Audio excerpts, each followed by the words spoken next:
안녕하세요. 록차라떼입니다. 이번 시간에는 생성자 함수에 대해서 공부해 보겠습니다. 자, 먼저 우리가 객체를 만들 때 보통 객체 리터럴을 많이 사용해요.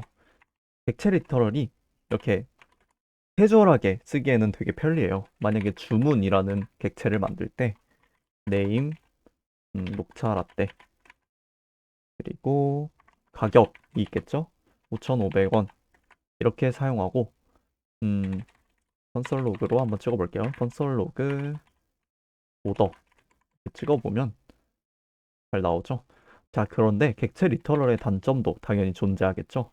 객체 리터럴 같은 경우에는 만약에 주문이 10개 혹은 100개 이런 식으로 많아질수록 객체를 생성하는 데 있어서 조금 어려움이 있습니다. 만약에 오더 하나를 더 만들어야 된다 이러면 당연히 const order to 해가지고 또 리터럴을 생성해서 네임을 새로 또 지정하고 또 프라이스도 지정해야겠죠. 지금 같은 경우에는 이렇게 네임이랑 프라이스밖에 없지만 만약에 메서드도 존재하고 기능들이 막 여기에 여러 개가 있다라면 오더를 하나 만들 때마다 엄청나게 많은 코드를 작성해야 될 거예요. 자, 이 경우 되게 비효율적일 수 있겠죠? 그래서 보통 가시성이 좋지만 이제 개발자 입장에서 생산성 측면에서는 배드다 이렇게 보시면 되겠습니다. 아무튼 요 콘솔 로그는 일단 지워주시고 음, 객체 리터럴의 이런 단점을 조금 보완해주는 그런 방식이 바로 생성자 함수를 통해서 객체를 만드는 거예요. 생성자 함수를 통해서 객체를 만드는 방법을 한번 확인해 볼게요. 자, 함수 선언문과 매우 유사한 그런 구조고요. 어, 일단은 차이점이 있다면 이렇게 식별자의 맨 앞에 대문자로 쓰는 관리가 있습니다. 그래서 이 관리를 따라주시면 구분하는 데 있어서 편리할 것 같고요. 네임과 프라이스를 인자값으로 받고 this.name에다가 네임을 넣어주시고 this.price에다가 price 넣어주시면 됩니다. 자, 이렇게 해주시고 어, 새로 오더를 만들 때에는 이 틀을 이용해서 new 키워드를 쓰고 오더 이렇게 해주시고 원하는 이름 녹차 라떼 그리고 두 번째는 가격 5,500원 이렇게 넣어주시면 지금 오더가 있어가지고 요거를 분석 처리할게요. 자, 그리고 콘솔 로그로 한번 찍어볼게요. 콘솔 로그 오더 찍어주시면 오더가 잘 들어가고 있죠. 자, 이런 식으로 객체를 만들면 새로운 객체를 만들 때 이런 식으로 요 두 가지 값만 변경해 주시면 돼서 좀 편리하게 사용할 수 있어요. 자, 그런데 이 생성사 함수 같은 경우에는 좀 이상한 점이 있는 것 같아요. 어떤 점이냐면 보통 함수를 호출해서 어떤 변수 값에 그 값을 넣어줄 때 리턴 값이 있어야 되는데 여기 보시면 오더에 객체가 들어가는 걸로 봐서 이 함수의 리턴 값으로 새로운 어떤 객체가 들어가야지 이 오더의 객체가 이런 식으로 들어가는데 리턴 값이 없어요. 생성자 함수 내부에 리턴 값이 없어 보이죠? 근데 사실 없는 게 아니라 감춰져 있는 거예요. 원래는 여기 return this라는 값이 감춰져 있습니다. 그래서 이 return this는 써도 되고 안 써도 됩니다. 그러면 생성자 함수만의 이 리턴 규칙이 따로 존재한다는 것인데요. 자, 이 규칙이 뭔지 한번 살펴보겠습니다. 자, 먼저 생략할 경우에는 어떤 식으로 작용하는지 한번 볼게요. 생략. 그래서 생략한 경우에는 먼저 빈 객체를 만듭니다. 그래서 상단에 요것도 또 생략된 과정인데요. const object라는 어떤 객체를 만들고 이렇게 빈 객체로 만듭니다. 그리고 빈 객체 만들기 여기 써줄게요. 빈 객체 만들기. 그리고 이 빈 객체를 만들어 둔 뒤에 이 객체 내부를 내용물을 채웁니다. 구체적인 어떤 동작 원리는 이 아래에서 설명하도록 할게요. 내부를 채우고 내부를 채운 객체를 다시 리턴 시켜주는 그런 규칙을 따릅니다. 그래서 이렇게 쓰면 리턴이 생략됐기 때문에 이 과정을 그대로 따릅니다. 그런데 만약에 명시적으로 리턴을 하는 경우가 있습니다. 이거 같은 경우에는 이제 두 가지로 나뉘는데, 첫 번째는 이제 원식 값으로 리턴시키는 경우입니다. 객체가 아닌 모든 그런 값을 원식 값이라고 보시면 돼요. 자, 그래서 예를 들어 그냥 넘버 혹은 스트링 이런 것들은 다 원식 값입니다. 여기서 한번 확인해 볼게요. return 1, 2, 3 이건 넘버이기 때문에 당연히 원식 값입니다. 그래서 만약에 return 1, 2, 3으로 한다면 지금 보시면 오더에 1, 2, 3이 들어가야 될 것 같아요. 왜냐하면 이렇게 함수를 호출했을 때 리턴 값이 1, 2, 3이 되고 오더가 오더 안에 이렇게 할당이 되고 컨솔 로그로 찍었을 때 1, 2, 3이 출력돼야 될 것 같이 보이는데 그냥 그대로 객체가 생성이 되고 리턴이 되네요. 그래서 무시합니다. 명시적 리턴 중에 원식 값으로 리턴하게 되면 그 값을 무시하고 기본적인 이런 동작을 그대로 하게 되는 거죠. 자, 그런데 만약에 원식 값이 아니라 객체가 리턴되는 경우에 어떻게 되는지 볼게요. price 1,000원. 자, 보시면 어, 우리가 이제 넣어준 녹차라떼와 5,500원이 반환되는 게 아니라 오히려 그냥 명시적으로 리턴한 객체가 리턴되네요. 그래서 이제 새로 만들 인스턴스, 그러니까 새로 만든 객체를 버리고 명시적인 리턴을 이렇게 됩니다. 그래서 이런 생성자 함수에 고유한 이 리턴 규칙이 있으니까 잘 확인해 주시면 좋을 것 같고요. 자, 그런데 이렇게 생성자 함수의 리턴 규칙은 이렇게 new 키워드를 사용할 때 어, 이제 적용되는 규칙입니다. 그래서 이 new 키워드를 통해서 객체가 만들어질 때 구체적으로 어떤 동작이 이루어지는지 한번 확인해 볼게요. 자, 먼저 어, 만약에 new 키워드를 통해서 이렇게 인스턴스를 만든다면 요 상단에 const 오브젝트 이렇게 빈 객체를 생성하게 됩니다. 임시 객체인데요. 나중에 이 인스턴스에 이 오더라는 인스턴스에 넣어줄 그 객체입니다. 그래서 어, 빈 객체를 생성한다. 자, 두 번째는요. 빈 객체 같은 경우에는 오브젝트라고 할게요. 그러면 이 오브젝트에 프로토타입이란 게 있어요. 프로토타입을 어, 오더라는 이제 생성자 함수 오더의 프로토타입으로 지정합니다. 자, 프로토타입 같은 경우에는 제가 따로 또 강의를 만들어서 설명해 드리겠지만 기본적으로 이렇게 이 상위 객체의 프로토타입을 배정받으면 그 이 오더 자체에 가지고 있는 메서드를 상속받습니다. 그래서 오더가 지금 당장에는 메서드가 없지만 만약에 생기면 그 메서드를 활용할 수 있어요. 그래서 메서드를 상속받음. 일단 이렇게까지 알아두시면 될 것 같고 세 번째 같은 경우에는 디스 바인딩이 일어납니다.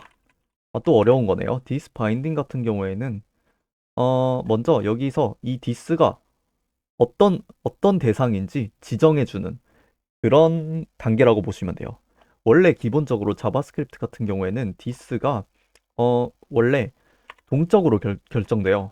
코드가 실행되면서 이 디스가 어떻게 될지가 어, 달라지는데 이 new 키워드를 사용해서 생성자 함수를 호출하게 되면 이 디스가 이 오브젝트에 바인딩 되게 됩니다. 그래서 이 오브젝트가 디스가 돼요.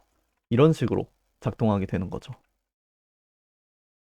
그래서 실제로 이 디스 바인딩 이후에 함수가 호출되는데 함수가 호출되면서 이 인자값으로 넣었던 값들이 들어오게 되고 실제로 내용물이 채워지는 그런 이 오브젝트가 비어 있다가 내용물이 채워진 그 단계가 됩니다. 그래서 디스 바인딩 그리고 함수 호출 통해서 내용물 채워지기 라고 보시면 되겠습니다. 좀 말이 매끄럽지 않은 것 같긴 한데 대충 느낌만 파악하시면 좋을 것 같고요. 마지막으로는 아까 말했던 생성자 함수의 리턴 규칙을 적용해서 리턴 값을 결정되는 것입니다. 자, 그래서 이렇게 뉴 키워드로 객체가 만들어질 때 일어나는 네 가지 단계를 한번 공부해 봤고요. 자, 근데 만약에 이 뉴 키워드를 없앤 다음에 이런 식으로 객체를 생성한다고 한번 해볼까요? 그러면 어떻게 될까요? 자, 일단 한번 실행을 해볼게요. 아, 그 전에 요거는 좀 없애줘야겠죠? 실행을 해보면 undefined가 나옵니다. 어? 이게 왜 undefined가 나오지? 라고 생각하실 수 있는데 사실 제가 이 네 번째 리턴 규칙이 적용되는 거는 뉴 키워드가 있을 때예요. 근데 뉴 키워드가 없기 때문에 당연히 일반 함수 리턴 규칙을 따르겠죠? 그런데 당연히 리턴이 없기 때문에 요 값에는 undefined가 들어갑니다. 알 수 없기 때문인데요. 그래서 그냥 undefined가 나오는 게 자연스러운 현상이다 라고 보시면 될 것 같고요. 자, 그리고 만약에 그러면 리턴 값을 명시적으로 한번 만들어 볼까 해서 return this를 만들면 괜찮지 않을까? 라고 생각하실 수 있는데 this를 보니까 어때요? 윈도우 객체가 반환이 되고 있어요. 자, 이 이유에 대한 구체적인 설명은 제가 this라는 강의를 따로 만들어서 설명해 드릴 건데 일단은 전역에서 일반 함수로 호출하게 되면 이제 윈도우 객체가 this가 된다고 알고 계시면 될 것 같아요. 기본적으로 일반 함수로 호출하게 되면 윈도우 객체가 this가 됩니다. 물론 이거는 스트릭 모드가 어, 아닐 때 기준입니다. 스트릭 모드 같은 경우에는 이제 use 스트릭이라고 사용해서 스트릭 모드로 전환해 줄 수 있는데 좀 더 엄격하게 검사를 한다 이런 말이고요. 또 따로 설명을 드릴게요. 자, 그래서 이렇게 뉴 키워드 없이 호출하면 저희가 원하는 어떤 생성자 함수를 통해서 객체를 만드는 그런 취지에서 좀 어긋나는 결과가 도출이 되게 되죠. 그래서 그걸 방지하기 위한 방법들이 있어요. 자, 먼저 저는 이렇게 어 일단은 이 예제를 복사해서 여기다 붙여넣기 하겠습니다. 그리고 일단은 주석 처리하고 자, 지금 보시면 this가 문제죠. 그래서 이 this에 대해서 접근하기 이전에 먼저 우리가 어떤 액션을 취해줘야 돼요. if 문을 통해서 만약에 this가 instance of 라는 키워드를 사용해서 오더의 인스턴스가 만약에 아닌 경우 이 경우는 뭐겠어요? new 키워드를 사용하지 않은 경우가 되겠죠. 왜냐하면 this가 윈도우가 되니까 이 오더의 인스턴스가 아니게 되는 거겠죠. 그래서 이런 경우에는 리턴을 시킬 건데 어 리턴을 시키면서 new 키워드를 여기서 사용해 주시면 돼요. order 그리고 name과 price는 그대로 받아서 여기다 넣어 주시면 될 것 같아요. 지금 보시면 order라고 잘 생성이 되죠.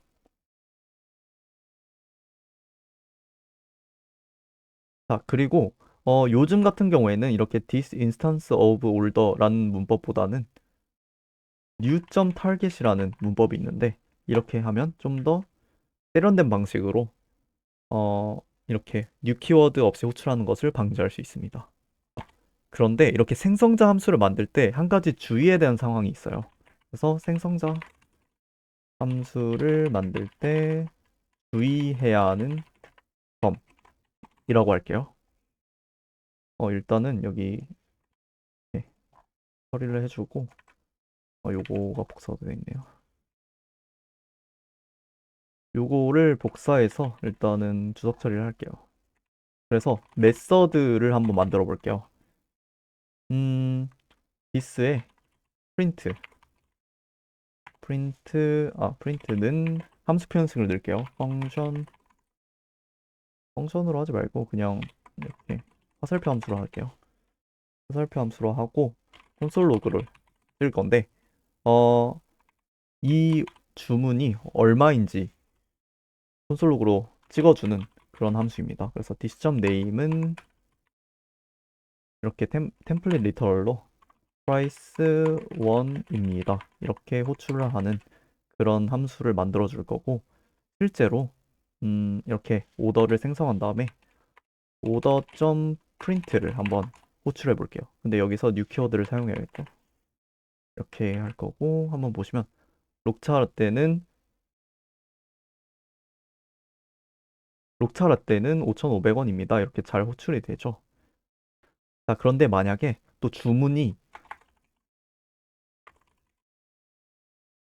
많은 경우가 있겠죠? 자, 이렇게 주문이 엄청 많은 경우에는 이렇게 오더 인스턴스가 되게 많아질 텐데, 이런 경우에는,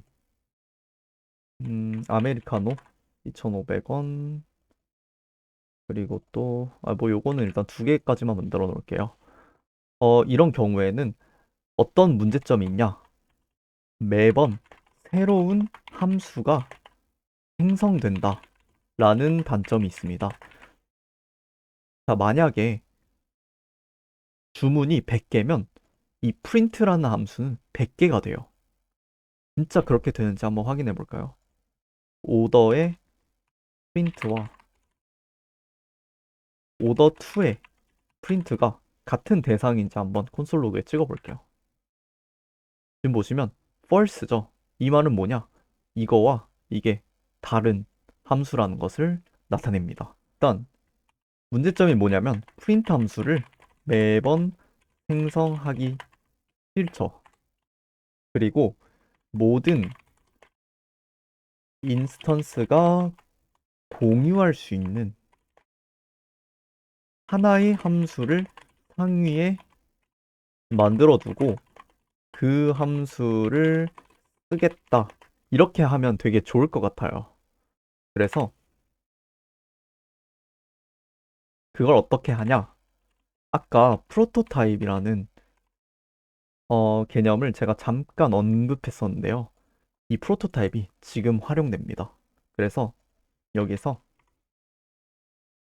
이 오더라는 상위 객체의 프로토타입에 프린트를 만들어 둡니다. 그래서 이렇게 복사해 주시면 되고 요거는 이제 이렇게 지워 주시고 이렇게 만들어 두면 앞으로 이 인스턴스를 만들었을 때 요거를 이제 조금 복사해 둘게요.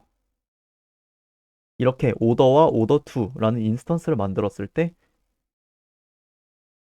이 프린트를 호출할 수 있게 됩니다. 그런데 과연 이 프린트를 호출할 때 새로운 함수가 생성이 되는지 한번 확인해 볼까요? 오더의 프린트, 오더 2의 프린트, 콘솔 로그 호출해 볼게요. 요거 때문에 그래요. true. 아까는 false였는데 이제는 true가 나오는 걸 보니까 이 프린트 함수와 이 프린트 함수가 동일한 함수를 가리키고 있다라고 보시면 되겠죠? 자, 그래서 이렇게 프로토타입을 활용해서 상위에 메서드를 만들어 두고 그 프로토타입을 가리키게 해 놓으면 이렇게 매번 함수를 생성하지 않더라도 효율적으로 생성자 함수를 활용할 수 있다라고 보시면 되겠습니다. 자, 그러면 이 프로토타입이 어, 상위에 만들어둔 건 그렇다 친다. 근데 그 함수를 쓰겠다. 이건 어디서 하냐? 사실 제가 이미 말씀드렸어요. 아까 두 번째 단계에서 오브젝트의 프로토타입을 오더의 프로토타입으로 지정한 그런 경우가 있었죠. 이 단계 때문에 저희가 모든 인스턴스가 공유할 수 있는 프로토타입을 만들어 두기만 하면 그 함수를 쓰겠다. 이거는 아까 단계 2번에서 자동으로 되고 있습니다. 자, 그리고 이거는 또 번외로 말씀드리자면 클래스라는 문법이 있는데 이 클래스를 사용하게 되면 이렇게 프로토타입을 신경 쓰지 않고 그냥 여기에 함수를 만들어 두면 자동으로 내부에서 프로토타입을 활용해서 이렇게 효율적으로 인스턴스의 메서드를 호출할 수 있도록 내부적으로 처리해주는 그런 문법도 있어요. 그래서 나중에 확인해 보시면 좋을 것 같고, 이렇게 해서 오늘 생성자 함수에 대해서 배워봤는데요. 도움이 많이 되셨으면 좋겠습니다. 아무튼 다음 시간에 다른 문법 강의로 찾아뵙도록 하겠습니다. 감사합니다.